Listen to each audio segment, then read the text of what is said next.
Why choose a Sleep Number smart bed? Can I make my site softer? Can I make my site firmer? Can we sleep cooler? Sleep Number does that. Cools up to 8 times faster and lets you choose your ideal comfort on either side. Your Sleep Number setting. Get early access to Sleep Number's biggest sale of the year. 25% off the i8 bed, our most popular. Plus free home delivery. Limited time. All Sleep Number smart beds offer temperature solutions for your best sleep. Check it out at a Sleep Number store or sleepnumber.com today. Yes, Mr. Gecko, you're a huge inspiration to us all. But who was your muse? Oh, my dear old Nat. She imparted many wise words to me. She would say, never let the fame get to your head, always remember who you are, and let people get more than just savings with Geico's fast and friendly claim support. I lived up to her advice, and now anyone can file a claim anywhere and anytime. I miss her so much. Did she go somewhere? Yeah, extended quilting trip. Get more than just savings. Get more with Geico. American Road Trip Talk begins after this message. In addition to their many hot springs, Southeast Idaho's best-kept secret is their easy access to the beautiful Rocky Mountains. Scenic byways and multiple trails traverse 7 mountain ranges, leading to the spectacular outdoor experiences without having to go far. Take a short day trip to a mountain lake or a breathtaking vista and be back in town for dinner and a relaxing soak in a hot spring pool. Go to idahohighcountry.org to find your new favorite trip when you visit Idaho. The horizon is wide and the highway is calling. That means it's time for another episode of American Road Trip Talk. I'm your host, Gary Mance, with a welcome and an invitation to travel the byways and back roads of yesteryear, searching for America in every incomparable mile. Welcome once again, ladies and gentlemen. Glad to have you along for the ride. Glad to be working alongside Nathan Miller, our producer. This is American Road Trip Talk. We'll be back with the interview right after this. Who's ready for a road trip? Sunny days make great exploring weather. Come experience Illinois' capital city, conveniently located on historic Route 66. Take the journey across Illinois in one location. The Illinois State Fairgrounds Gate 2 experience from Chicago to the Chain of Rocks Bridge on iconic Route 66. Check out the Neon Sign Park, Muffler Man Giant, a replica brick road, and more. And it's pet friendly. Visit SpringfieldIllinois.com. Follow them on Facebook, Instagram, and LinkedIn at Visit Springfield. Hi, everybody. This is Anson Williams from Happy Days, and I want to bring attention to a life-saving product called Alert Drops. Drowsy driving is one of the most catastrophic problems in America, and Alert Drops will stop it. What is Alert Drops? Alert Drops is a simple spray on the tongue made out of citric acid, sour lemon, and water. A simple spray on the tongue, nothing in your system, and you're naturally awake, naturally alert. Go to alertdrops.com. Very important. Go to alertdrops.com and stay safe. Giving local voices a chance to shine. Alternative Talk 1150. A happy Friday the 8th. And this is Matt Shea, very proudly filling in for Gary Mance. I'd like to welcome you to this edition of American Road Trip Talk. And we have quite a trip today. We're going to be traveling the Oregon coast on upwards throughout the Washington coast and hit a lot of fun resorts and lodges. And riding shotgun with me is our producer, Nathan Miller. Nathan, how are you today? Hey, good afternoon, Matt, and I'm doing great. And thanks to the little bit of rain that we had the past few days, makes it really nice and scenic out there for a beautiful coastal road trip on the Pacific Northwest, doesn't it? It certainly does. And we were talking before the show, and oh my gosh, did you ever light up when we were talking about the Oregon coast. We're going to start just a little north of the midpoint on the Oregon coast off of Highway 101. We're talking about Lincoln City, and you seem to know Lincoln City quite well, Nathan. Yes, I do. I've been down there a couple times, actually. My pool team has gone down there for tournaments. That's where they host kind of the regional ones, but beautiful area along the coast. And you know, what I like most about the West Coast is if you're looking for the, orange, pink, and purple sunsets or sunrises, well, on this side of the United States, we get the sunsets, and I'm a night owl, so I'm not waking up early to go watch a sunrise. I get to see a beautiful sunset instead. I like that. We are going to start at the Lincoln Sands Oceanfront Resort in Lincoln City, because this is one of the few places that has a legitimate beach access. And this is quite a fancy place. It is pet friendly. Let's hear it for the pets. They got a heated pool there. They also have, are you ready? Not just a breakfast buffet, but a section for vegan and also a section for vegetarian. Very handicap friendly, very wheelchair friendly here. Very inclusive. They have got a beautiful fireplace in the lobby, and it's just a fun place to go to. But we're talking about Oregon and Lincoln City, and there is so much in that town. When you were in that town, what are some of the things you discovered? Well, I discovered they have like their own little scavenger hunt they do. It's kind of year-round and not really tied to any particular day. So no matter what time of year you're there, go down to the coast on the beach, and they have what's called Finders Keepers, where they take these little glass floats, which are like a kind of a little orb or ball made out of glass, and they're made by local artisans. And if you find one, you get to keep it, and you can even go onto a website and register it, and they put you into like different contests or activities and stuff like that. So it's something you can keep a lookout for. Just kind of comb the beach and see if you come across one of these beautiful handcrafted orbs. That would be fun. They've got some great seafood places there. And of course, we know about Moe's Seafood and Chowder. I make it a point to hit one every time I see it. We got Kylo's Seafood and Grill, the Wildflower Grill, and also the Oregon coast. If we travel a little south, we hit Boiler Bay. Well, it got its name because in 1910, the J. Mahafer steamboat exploded, sadly losing their cook. And to this day, at low tide, you could still see the boiler from that 1910 shipwreck. You go further down, we have the Sea Lion Caves.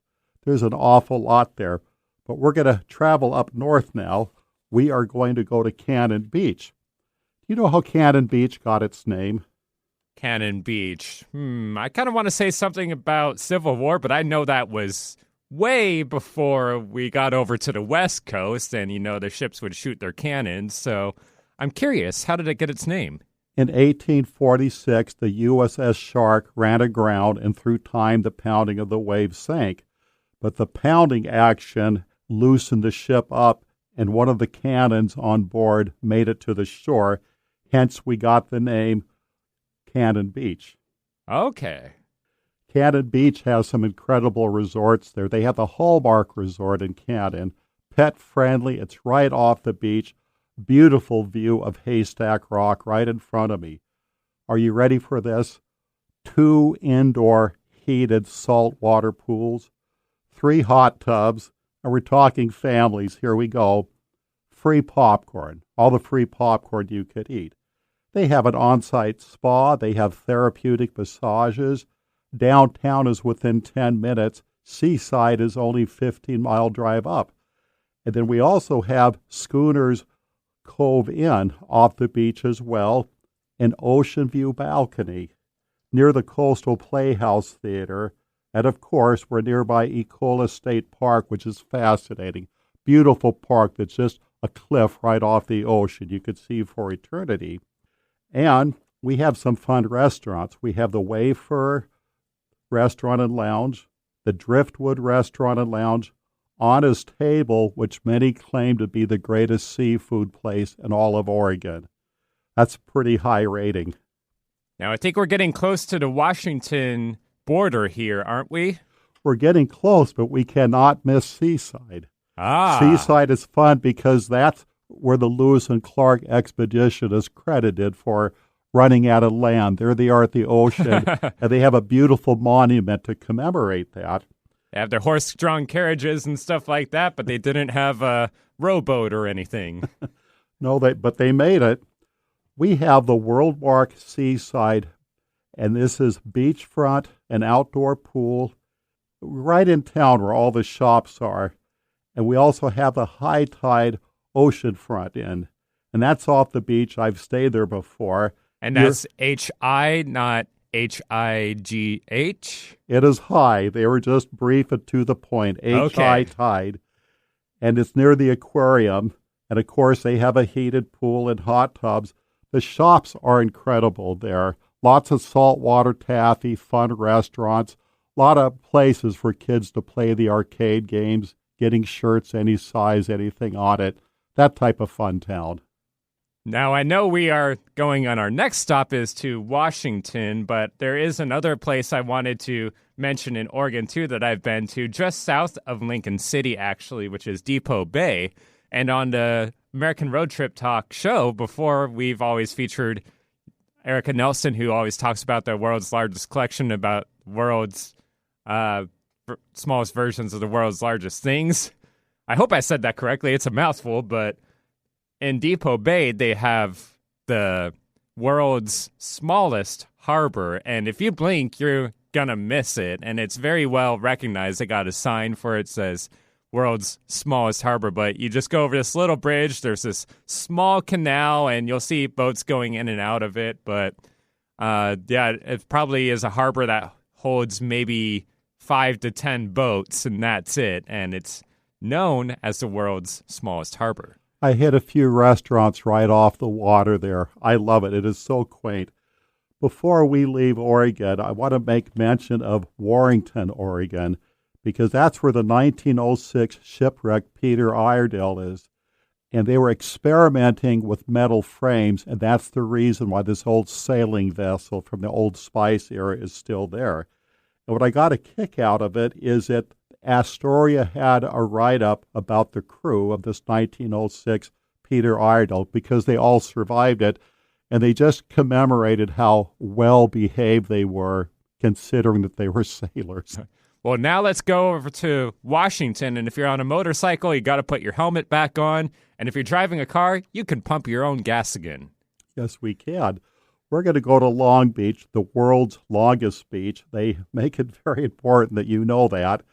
And they have the Ocean View Inn at the Arch because the Arch is where it says world's longest beach, and you walk through it, and now you're at the ocean.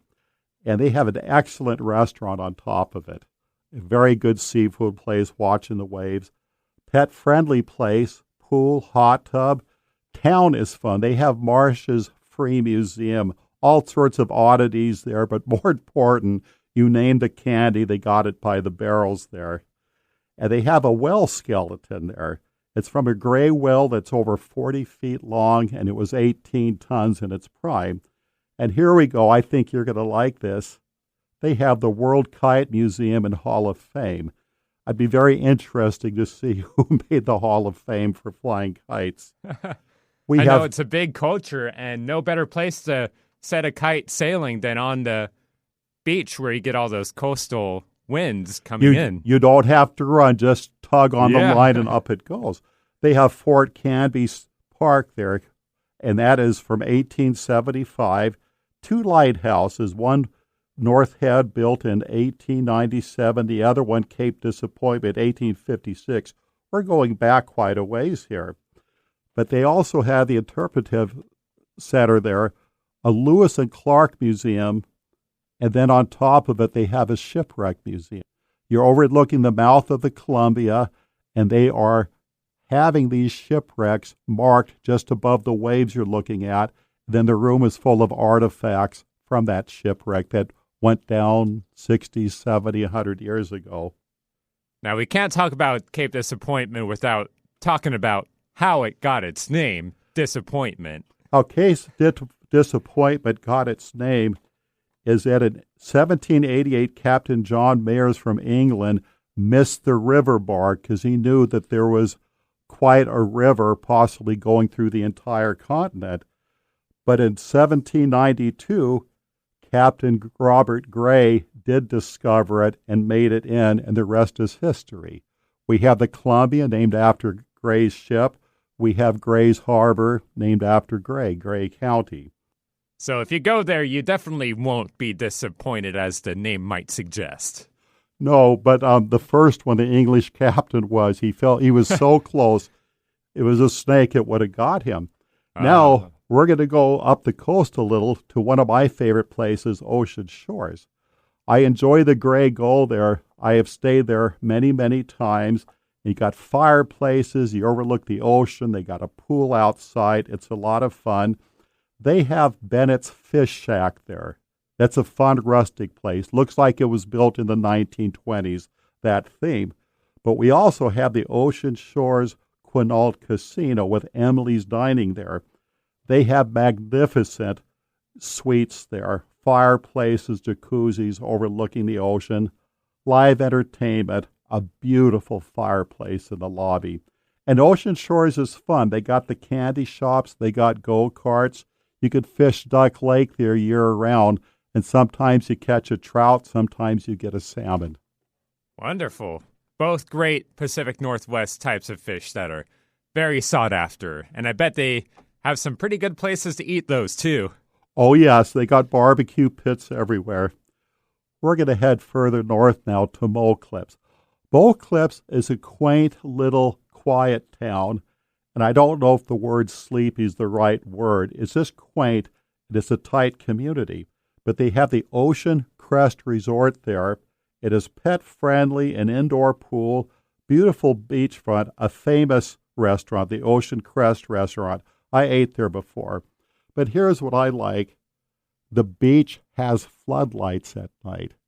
It is all lit up at night there.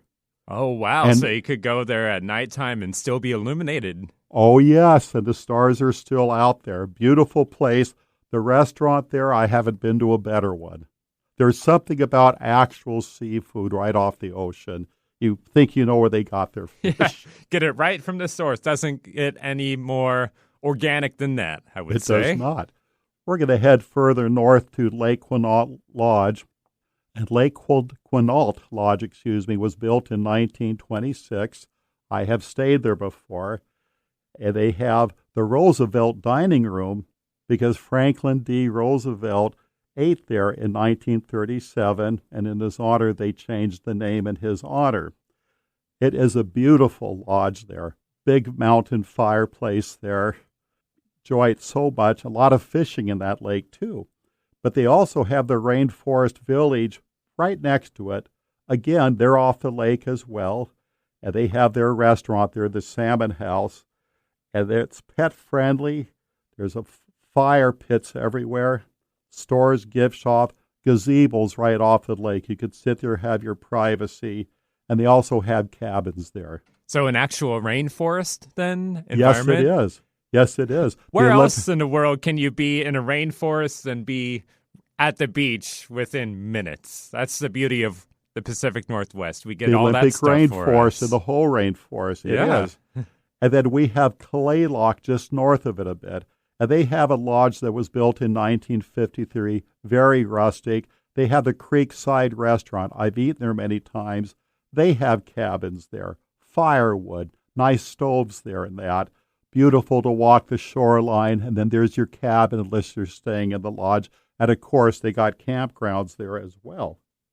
Now let's head north, and we're going to go to Port Angeles and stay at the Olympic Lodge Resort, pet-friendly, heated indoor pool jacuzzi. They have a shuttle that takes you to downtown Port Townsend. 105 deluxe guest rooms. Museums nearby, great restaurants in Port Townsend, many upon many. They also have the Red Lion Hotel, and that is in Port Angeles Harbor. Very pet-friendly, a pool, a gym, and hey, they have great restaurants. They have the Downriggers on the water. They have the Chestnut Cottage restaurant, to name a few. And I love Port Townsend. We did a show recently and mentioned that. They have Hurricane Ridge there, and it's just a good intersection there. All these little towns nearby, mountains, the beach, everything.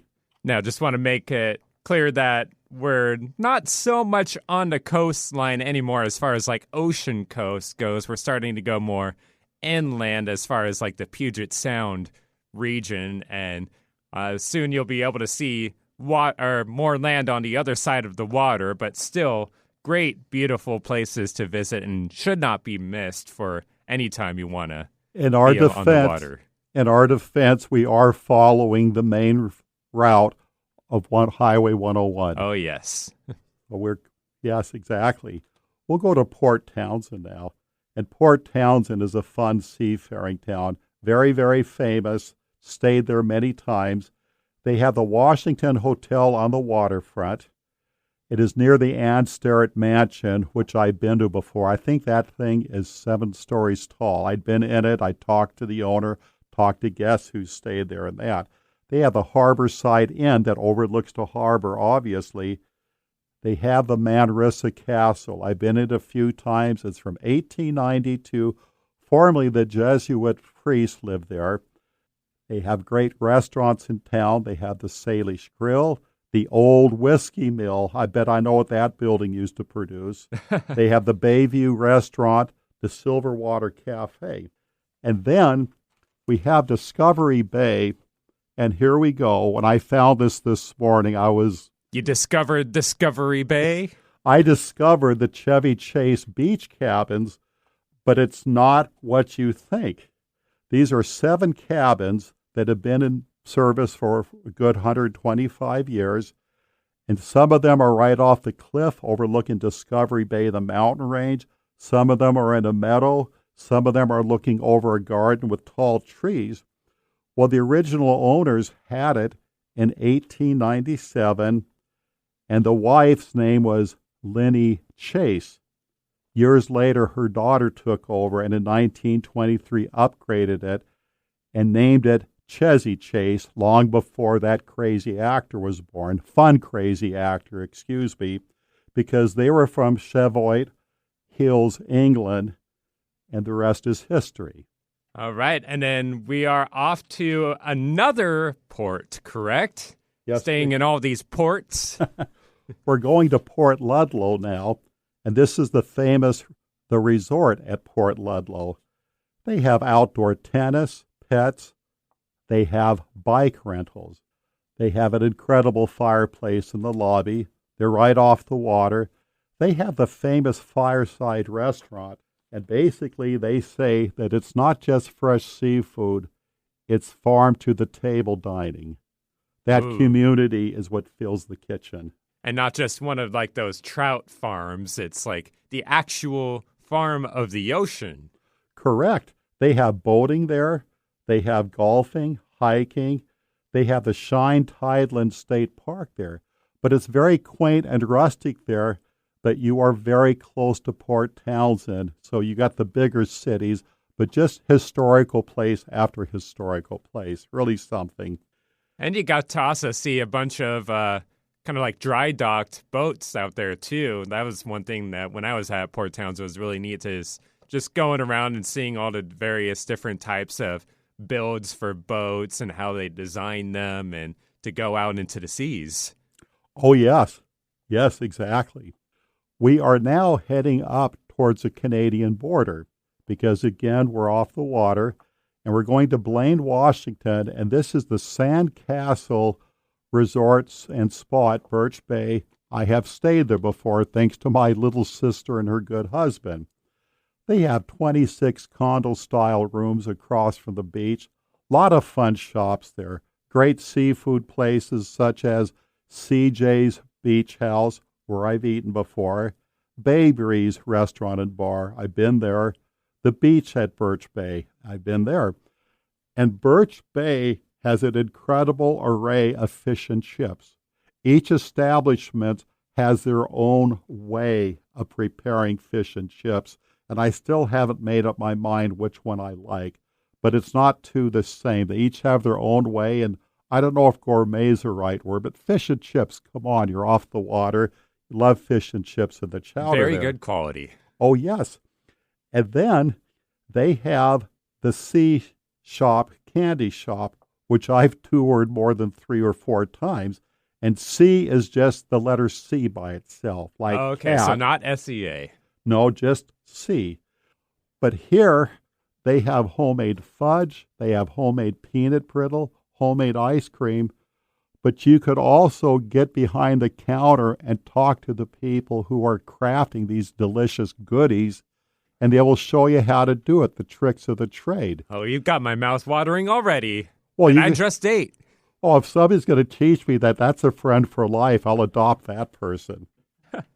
Now, what's it like being so close to the Canadian border like that? Is it possible like you're strolling down the beach and you could accidentally step foot into Canadian land? Possibly. We have Port Roberts, where you take a little ferry over, and Port Roberts is the American side on the Canadian side. It's kind of a funny reasoning behind it, but people have been known to do that. But when I do my trips way up north, I like to tune the radio a bit because you're going to get your share of Canadian channels, and they're fun. They play the same stuff we do, but I enjoy their personalities, their humor, and it's a nice touch. Has a little at the end of their taglines. The tour bus I drive, I have a Canadian flag in it. Renee is from Canada, and the people love it. They just, more the merrier. You win-win when you mesh the two countries together.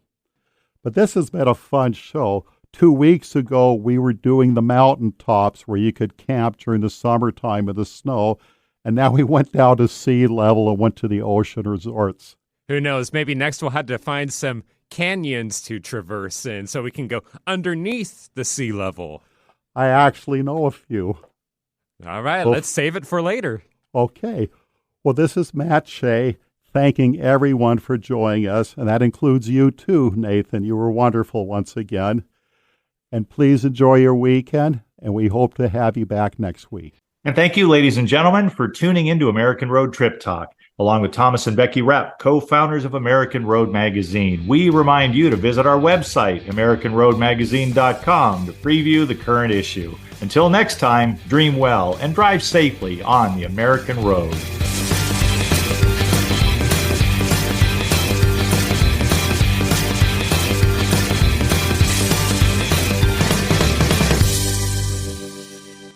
With so many options, why choose Arizona State University? For me, the only online option was ASU because of the quality. Their faculty was really involved with their students and care about your personal journey. The dedication to my personal development from my professors, that's been extremely valuable to me. Earn your degree from the nation's most innovative university. Online. That's a degree better. Explore more than 350 plus undergraduate, graduate, and certificate programs at asuonline.asu.edu.